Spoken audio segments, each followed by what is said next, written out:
So what are we doing here together today? What is this? I wanted to talk a little bit about Sesshin. I've talked about it before. I'm going to keep talking about it. Get used to it. It's one of the... Sesshin is really the engine of our practice in many ways. Daily practice, even for 5 or 10 minutes, but the repetition of and the frequency of sitting daily. And then sitting longer from time to time. Once a month is pretty good from time to time. A lot of centers sit much more than that, and they sit for a week. But we have a cadence of sitting for a day or 2 or 2.5 like this once a month, and I really, really appreciate it. And really, it kind of works in a mysterious way. You don't really notice it right away. What's happening? I want to talk about that a little bit. Joko Beck, most everybody's heard of Joko Beck. She was one of the 12 successors of Hakuyu Taizan Maizumi Roshi, who founded the Zen Center of Los Angeles, one of probably the first 3 or 4 significant Japanese-founded Zen centers in America that then became quite American.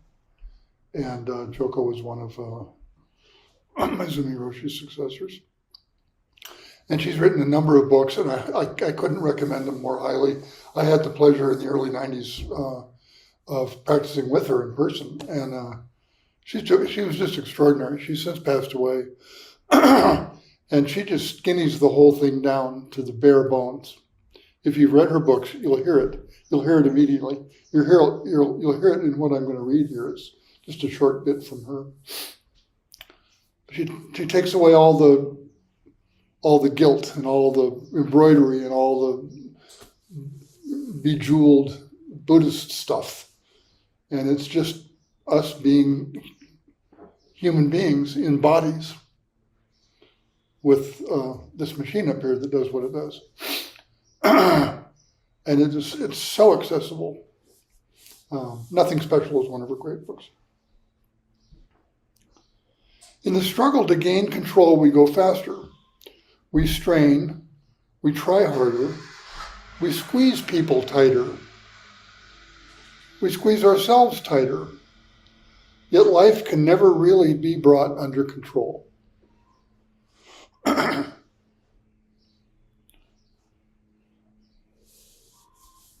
MBA programs would probably not agree with that.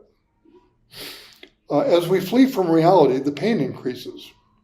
That line all by itself is worth $1 million. As we flee from reality, the pain increases. This pain is our teacher. Sitting is not about finding a happy, blissful state. Maybe some of us thought that one day. I'm going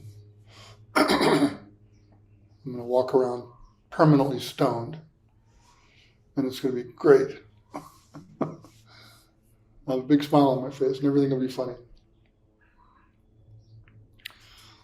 Those states may occur in sitting when we've actually experienced our pain over and over again, so that finally there's just letting go left.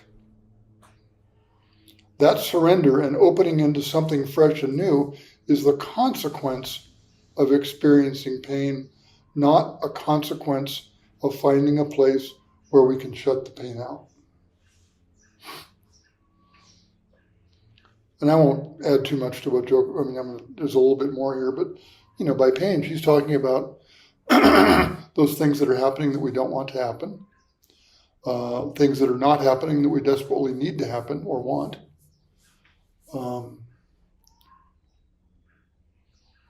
Or the weather, or somebody who's being mean to me, or politics on the global level, or whatever it might be. Whatever it might be. Anything other than what's happening right in this moment, right here. And Joko goes on to say, sitting Sesshin and everyday practice are a matter of wrapping ourselves in that cocoon of pain. Who would sign up for that? Doesn't sound like very much fun. Turns out it may not be about fun.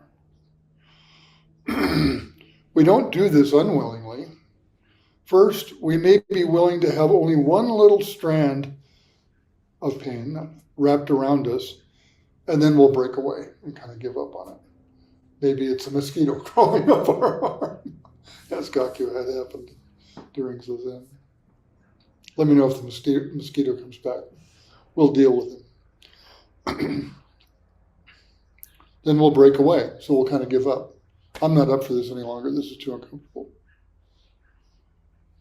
And then we'll wrap around it again and break away. And eventually we become willing to sit with that portion of our pain for a while. Maybe it's just a little bit of time. That's the beautiful thing about this practice is you don't have to get it right completely all at once. You sneak up on it.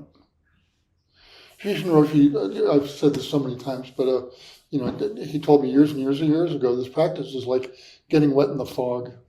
You don't really notice it until you're drenched. It doesn't happen all at once. And it happens because we keep going back. Try again.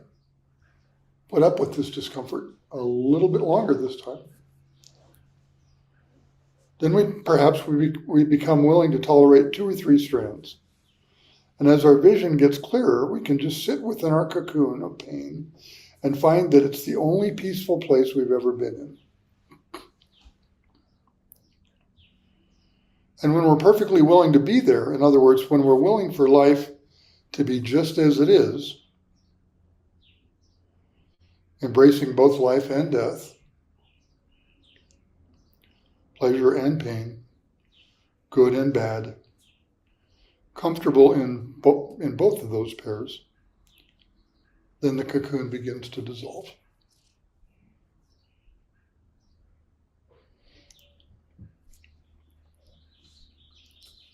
That's the end of her quote. What she doesn't say is, here's a shortcut around this. There's not even a suggestion that there's a shortcut. It's through it.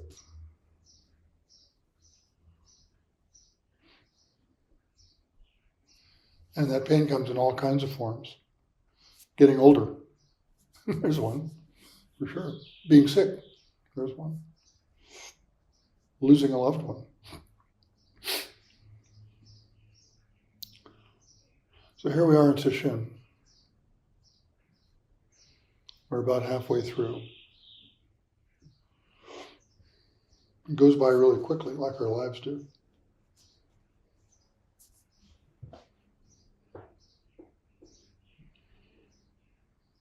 I said this morning. I'm going to keep saying it. We really should appreciate this rarest of opportunities. Not everybody gets the chance to hear this teaching. I'm not saying we're special. We just got lucky.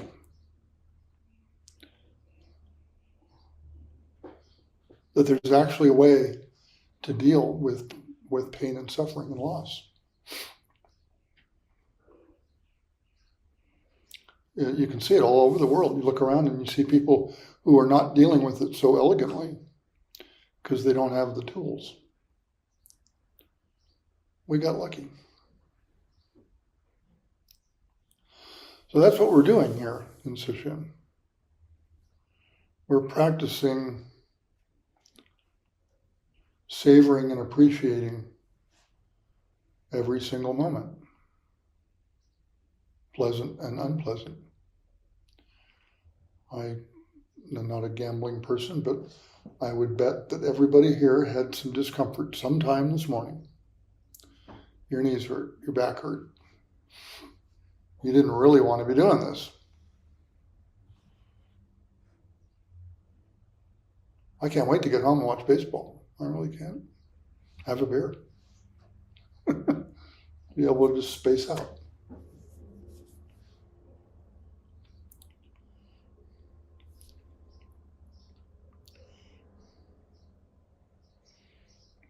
But here we are.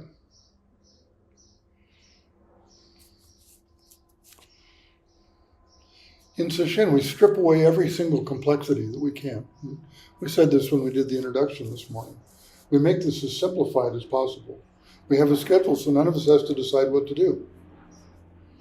We enter the room a particular way, we bow a particular way, we chant a particular way, we sit a certain length of time. We just strip it all the way down to the basics, where we get to see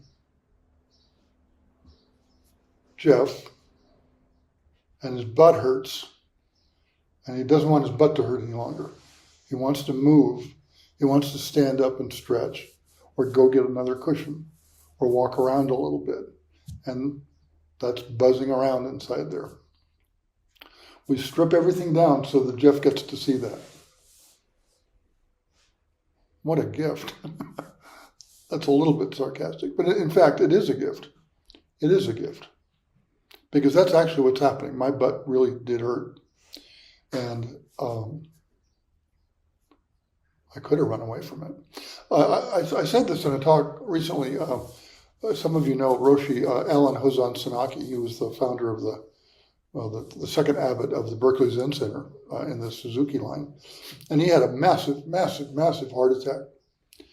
And very accomplished Zen teacher. And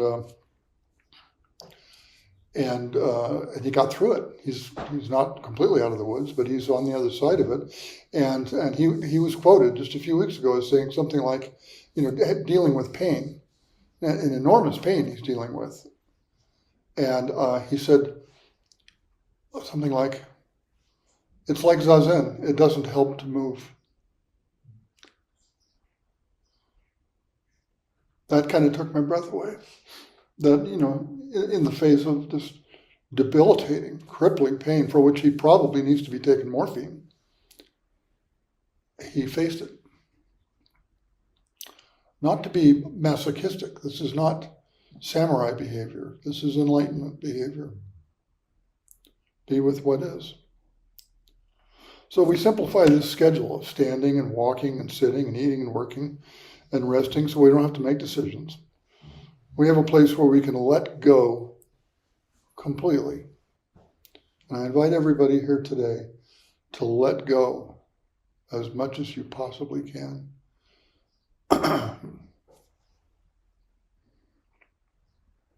What does that mean, to let go? Sorry, my screen keeps jumping around here. We come here to meet and get more familiar with ourselves. We don't come here to do Buddhism. We come here to do Rob and Clarice and Bryn. That's what we're doing here. We're doing ourselves. And we've made it as simple as possible in order to be able to see that and do that.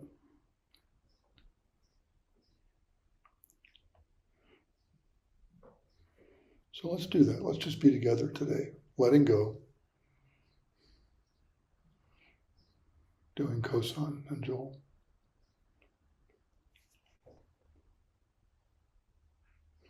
So what is happening right now?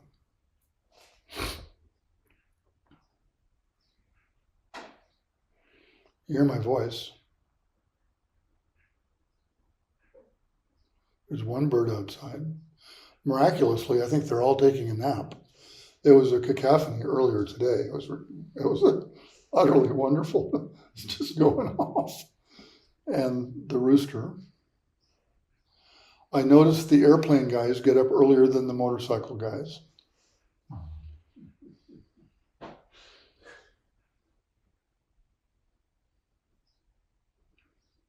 And it's warm, and there's space in here. Maybe you have thoughts coming up being secreted. Kosan and I have been talking about this term, secreted by this thought secreting machine.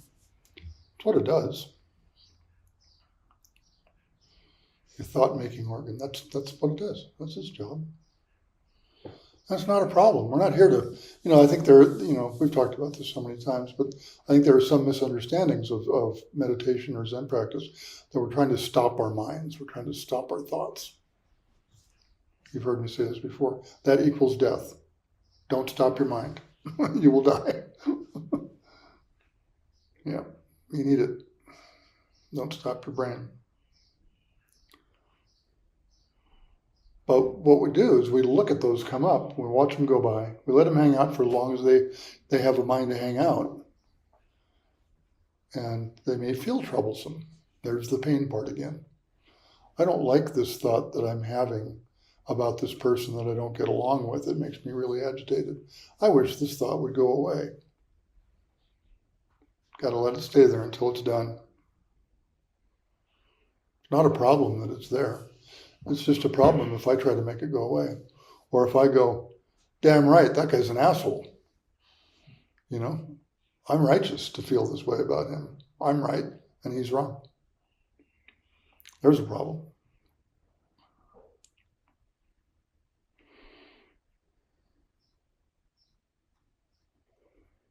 Yeah, perhaps we have these kinds of pain and discomfort. And in and of themselves, there's nothing wrong with it. In fact, as Joko said, they're gifts. They're gifts. They show us who we are. They show us where we're not letting go.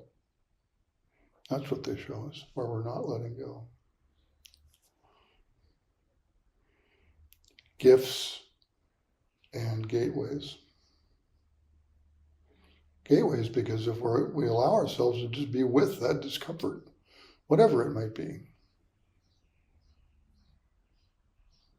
we can break through it.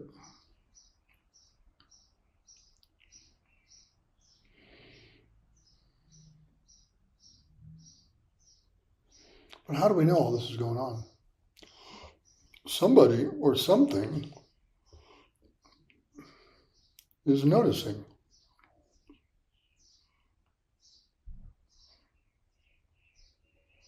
Somebody's noticing that I'm having this thought. Somebody's noticing that my butt hurts. Somebody's noticing that I want to watch baseball.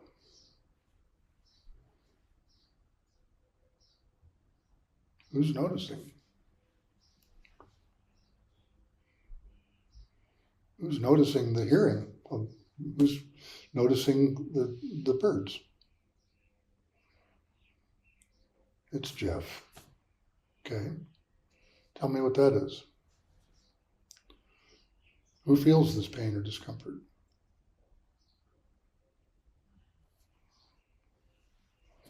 That's one step back.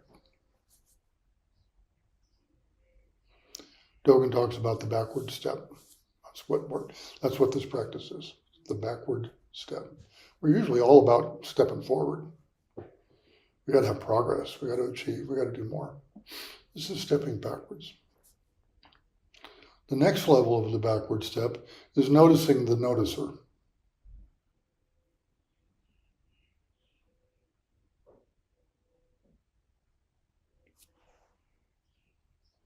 How do we do that? When we fully inhabit, fully embody our hearing, our sensitive touchscreen on our iPhone. You jumpy little guy.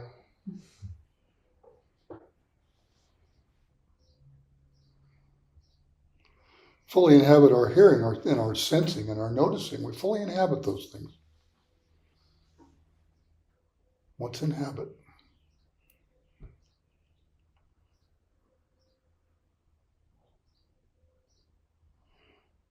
We refer to Ango as peacefully abiding. That's inhabiting. It may seem like not much is happening right here in the Zendo right now, but it's utterly extraordinary.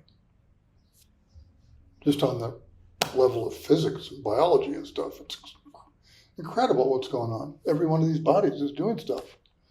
You know, they're pumping blood and they're digesting the egg salad sandwich that I had and you know, secreting thoughts and doing this respiration thing that keeps me alive. But thank you. I don't have to think about that. That's all happening on autopilot. And everything is getting older and everything is decaying. And in 1,000 years, this will all be gone. 200 years, this will all be gone. All that's going on. Very busy place, the Zendo. Really rich.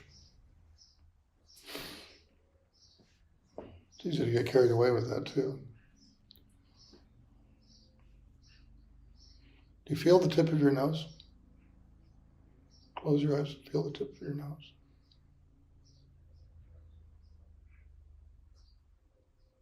How about the hair on the back of your forearms?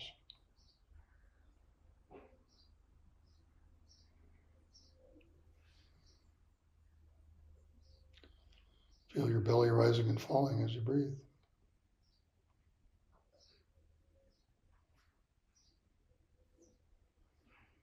Feel the bottoms of your feet.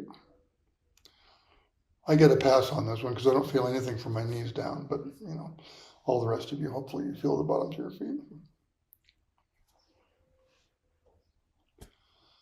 These things are our life. They're literally our life. Most of the time we don't notice them. Because I'm thinking about the Supreme Court. I need some time to think about the Supreme Court. It's my job. I'm a citizen. But I don't need to obsess over it. I need to give a little time to think about the bottoms of my feet or the tip of my nose.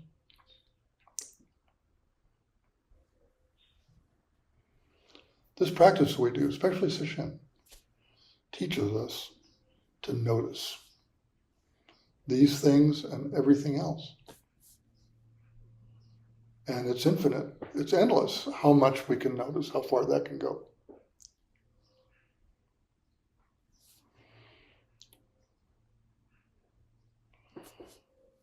The Sesshin gives us a container, a place, this unbelievable place that took, centuries to figure out how to do this, where we can come together and notice our lives and notice us noticing.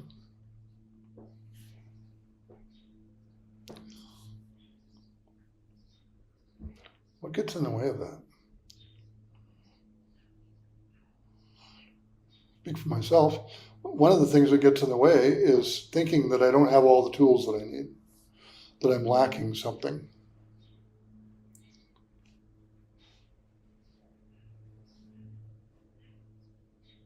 I'm lacking something that Shishin Roshi's got.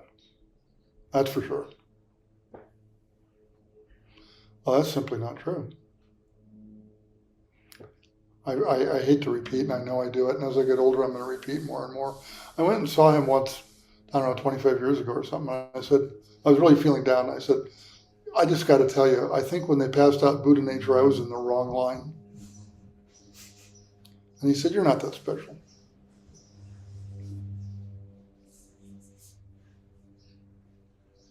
How can I be the one guy? What can be confusing is we have everything we need right now. Literally everything we need. We don't need to gain a skill or pass a test or achieve some rank in order to fully appreciate our true nature or to completely experience and realize who we are and what's going on and the hair on the back of our forearms. We don't need anything. We've got it all.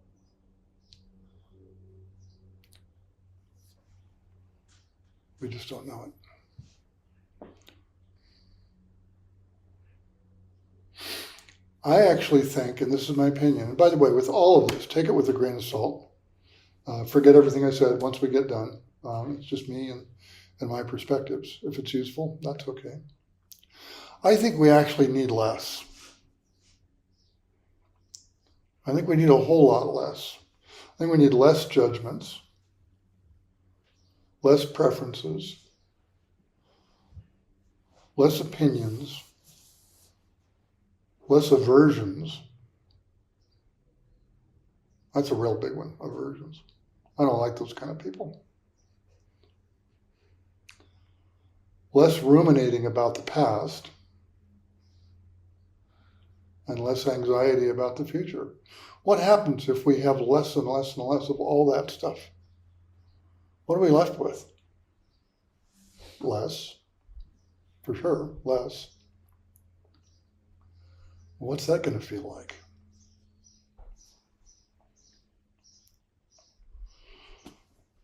our culture, and as an extension, and I don't want to get political here, but as an extension, we are acquisitive. We may naturally, as human beings, be acquisitive. I don't know. It's certainly been the history of the human race is we get more shit all the time. What's the answer to your problems? More shit. I want more. And due to the nature of consumer capitalism, that part of the world is all too happy to indulge that particular tendency that we have and convince us that if we only had that car or that lip gloss, or if I lost 45 pounds, then things would be groovy. So we're kind of in a tough spot about this acquisitiveness thing and less. The culture doesn't really go much for less.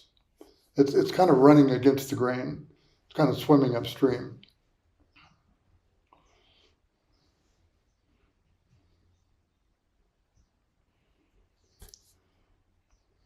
There's an overt coercion there, I think, and that's the political part. We'll leave that alone. But we are enough. We're plenty. I may need a new car. I may crash my car and I need to get another car. That's practical. My lips are dry. I could use a little lip gloss just now. And we can all stand to lose a few pounds, except for a couple of people here.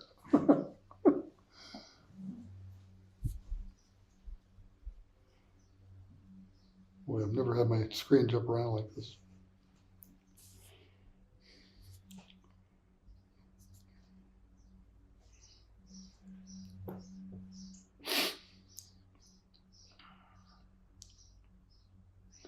We are enough. We need to let go. Let it go. But don't believe me about this. Don't believe me. Don't believe anything I said. Try it. Try letting something go. Try letting an opinion go. Try letting go something you're worried about next month. Try letting go a grudge from the past. Just breathe it out. Let it go. See what it feels like. It feels lighter. Even just a little bit. Like I said, this practice is in measures. It's in little tiny measures. Just a little bit of letting go can feel lighter. Can feel more spontaneous. It can feel kinder, more compassionate. If I'm not obsessing about, I feel so guilty that I did this thing 2 years ago, and if I can let that go, maybe I can hear the other person who's in pain.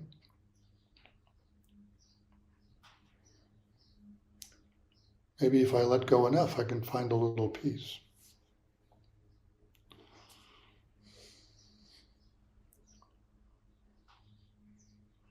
I think I've gone on quite long enough. I think this relates. I want to end with it just because I love the language of it. This is an inscription on, you all have heard the Han that Hodin's hitting outside. It's the wooden block, and it's just a beautiful, lovely sound. Robert Aitken Roshi, he's passed away since, but his Zendo in Hawaii was called Kokoan. And on the Han, he had an inscription, and I wish I knew where it came from.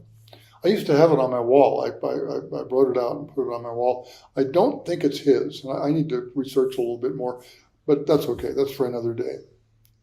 And it goes like this: completely freed from yes and no, great emptiness charged within. No questions, no answers, like a fish. Like a fool. So with that, that was going to be short. It wasn't. Thank you for listening. So let's see. Our schedule says we're going to walk for 10 minutes, but let's let's commit here for the next 3 hours. Let's dig in. Let's let go. Let's be a room full of happy fools engaged in a spectacular catastrophe of life. So, thank you all.